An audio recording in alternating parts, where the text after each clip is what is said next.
Delhi Mumbai Vadodara expressway से फरीदाबाद वासियों को राहत मिल रही है।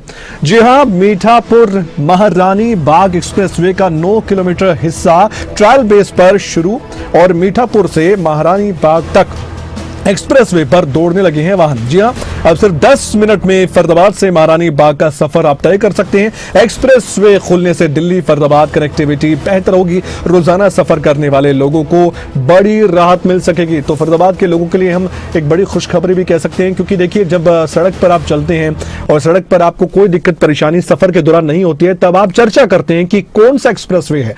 और ये जो राहत मिलती है, उसके बाद जाहिर तौर पर जिनसे मांग होती है उनको धन्यवाद करने का मन भी होता है लोगों का। लेकिन हाँ, ये जरूर हो कि आने वाले वक्त में ये इसी तरह से ट्रायल जो अभी चल रहा है ये मुकम्मल होता रहे, क्योंकि करीब 9 किलोमीटर लंबे हिस्से को ट्रायल बेस पर खोल दिया गया है। और मैं सबसे बड़ी बात आपको बता दूं, दिल्ली एनसीआर, फरीदाबाद या गुरुग्राम, ये ऐसे शहर हैं जहां पर अगर 9 किलोमीटर का सफर नॉन स्टॉप आप करते हैं तो इसे बहुत बड़ी राहत माना जाता है। जी हाँ, आपको जाम से निजात मिल जाती है और भी परेशानियां होती हैं, उससे भी आपको राहत मिलती है। इसलिए बार बार राहत शब्द का मैं इस्तेमाल कर रहा हूं। और राहत शब्द की डेफिनेशन यहां पर इस खबर को लेकर क्या हो सकती है, हमारे साथ देवेंद्र कौशिक जुड़ चुके हैं फरीदाबाद से हमारे भी, और ये उनसे चर्चा करते हैं। देवेंद्र, ना सिर्फ फरीदाबाद, मैं तो ये कहूंगा कि अगर फरीदाबाद से कोई निकल रहा है और इस एक्सप्रेस वे का सहारा ले रहा है, उसके लिए भी कितनी बड़ी राहत है, थोड़ा विस्तार से बताइए क्यों इस पर हम चर्चा आज कर रहे हैं खबर की तह तक पहुंचकर। Devendra, over to you.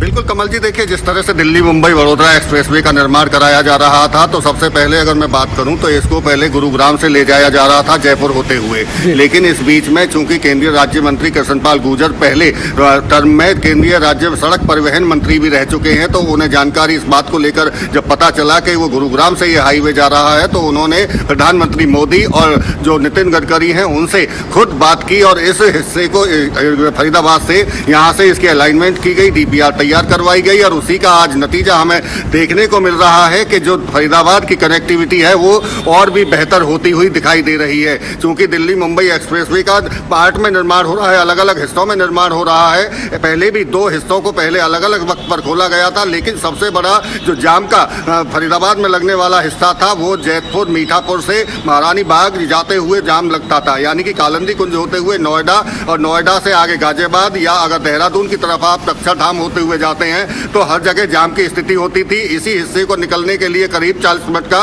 वक्त लगता था। 40 मिनट का वक्त, यानी कि जाम में अगर सुबह काम पे अपनी ड्यूटी पेशे पे जाने वाले कामगार लोग थे, क्योंकि सुबह नोएडा काफी संख्या में लोग फरीदाबाद से निकलते हैं, तो ऐसे में 40 मिनट कालिंदी कुंज का जाम में अगर उन्हें जूझना पड़े तो एक बड़ी चुनौती होता था वहां से निकलना। लेकिन अब चूंकि मीठापुर से और महारानी बाग तक का जो हिस्सा था ये बन तो पहले ही गया था। नितिन गडकरी खुद इसका विजिट करने के लिए पहुंचे थे, फरीदाबाद तक यहाँ तक पहुंचे थे हिस्से को देखने के लिए, और उसी दिन से अंदाजा इस बात को लगाया जा रहा था कि कभी भी इसको खोला जा सकता है। ऐसे में अब वो वक्त आया और कल देर शाम दोनों तरफ से, महारानी बाग से फरीदाबाद की तरफ और फरीदाबाद से मीठापुर से महारानी बाग की तरफ का जो 9 किलोमीटर का ये दिल्ली मुंबई एक्सप्रेसवे का हिस्सा है, इसको ट्रायल बेस पर 1 महीने के लिए खोल दिया गया। ये बात जरूर है कि कृष्णपाल गुर्जर की तरफ से ये कहा गया है कि फिलहाल इसे ट्रायल के तौर पर शुरू किया गया है और आने वाले दिनों में प्रधानमंत्री खुद नरेंद्र मोदी इसका विधिवत उद्घाटन भी करेंगे। लेकिन सबसे बड़ी राहत, जैसा कि आपने भी जिक्र किया, फरीदाबाद वासियों को इस बात को लेकर है कि सुबह के या शाम के वक्त में जो कालिंदी कुंज पर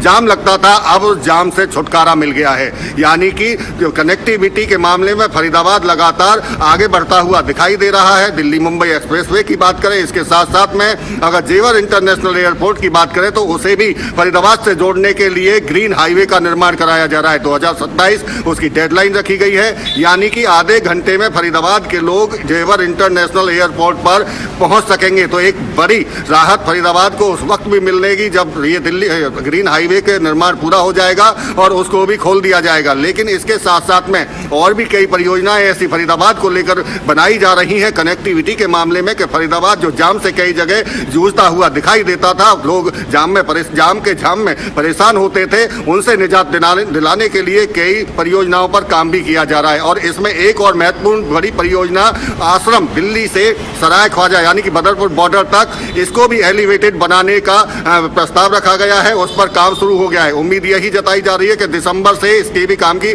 शुरुआत हो जाएगी। अगर ये एलिवेटेड बन जाता है तो फरीदाबाद के लिए एक और बड़ी सौगात के तौर पर इसे देखा जाएगा, चूंकि 10 मिनट में आश्रम से आप फरीदाबाद पहुंच सकेंगे।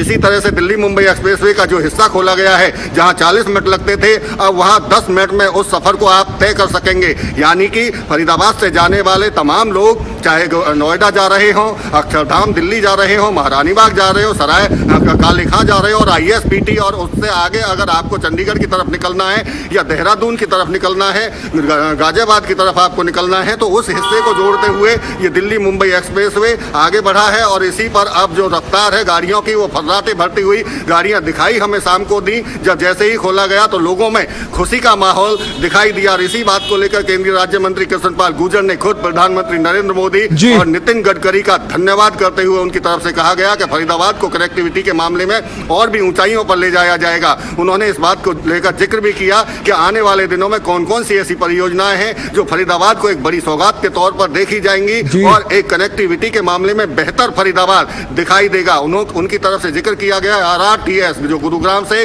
फरीदाबाद को जोड़ते हुए नोएडा की तरफ जाएगी, वो भी अगले 1 साल में उम्मीद जताई उनकी तरफ से जताई गई है कि जल्द ही उस पर काम शुरू कर दिया जाएगा। इसके साथ साथ में बल्लभगढ़, यानी कि फरीदाबाद बल्लभगढ़ और बल्लभगढ़ से पलवल तक जाने वाली मेट्रो का प्रधानमंत्री की तरफ से पहले ही अनाउंसमेंट कर दी गई थी। पूर्व मुख्यमंत्री मनोहर लाल की तरफ से भी इस बात को लेकर कह दिया गया था कि पलवल तक ये मेट्रो जाएगी। जी, जितनी रफ्तार से आपने इस खबर को बताया है उतनी रफ्तार से यहाँ पर वाहन दौड़ेंगे, ये उम्मीद है, क्योंकि बातों में तो सब कुछ है लेकिन धरातल पर जब दिखेगा तो और बेहतर तरीके से उस खबर को हम दर्शकों तक पहुंचा पाएंगे। बहुत बहुत धन्यवाद देवेंद्र कौशिक इस खबर पर विस्तार से जानकारी देने के लिए और खबर की तह तक पहुंचने के लिए।